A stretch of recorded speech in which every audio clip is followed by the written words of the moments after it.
Hi, let's take a look at what we mean about the standards.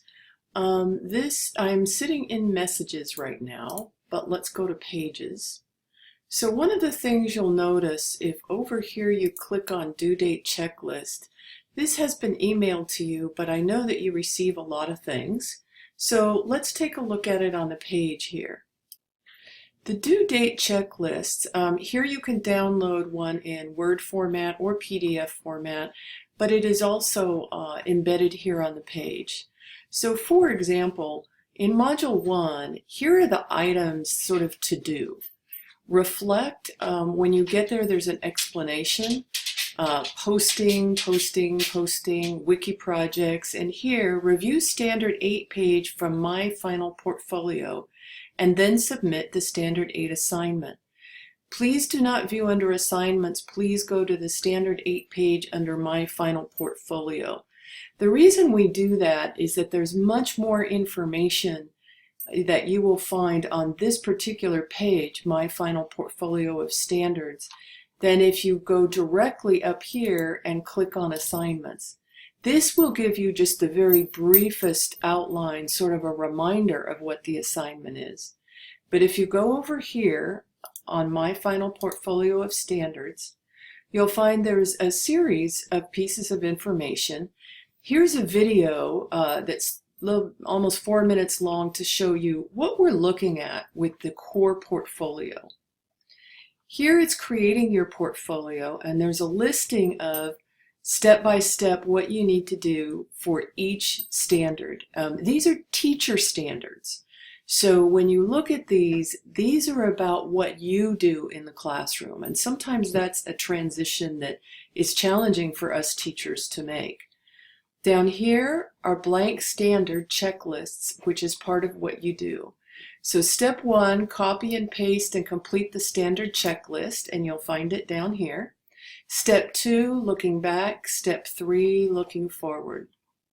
Let's go specifically to standard 8, because here there's even more information.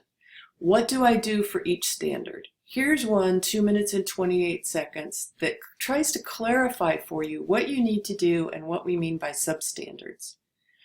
When you understand what you're doing, we have entitled them Looking Back and Looking Forward. We've taken each substandard, there's 8.1, 8.2, 8.3, and we have designed questions to help support you in how you understand this standard. We know you're smart people. We know you can figure it out. We also know you're busy. So if we can help bridge that quickly between what the substandard is and what you need to do, then we're always going to try to do that. If you scroll down farther, you'll see an example. So here's standard 8 complete example. Here's a checklist. You want to check each of these standards because what you're saying is you meet these standards in your practice. In order for us to submit to the Commission on Teacher Credentialing and say that you meet each standard, you really don't want these to be blank, because then our job is to come help support you in developing your practice. Here's the looking back that was mentioned. There's a complete example of how you could approach a looking back, and here's a looking forward and a complete example of what that might look like. Down here is another link to the standard, the assignment itself. It looks like a lot of information. What you'll find, though, is that it repeats in a pattern. It repeats and repeats in a pattern. So once you do standard 8, next week, in Module 2, it asks you to do standard 9. You know exactly where to go. The main page you've already read the first time.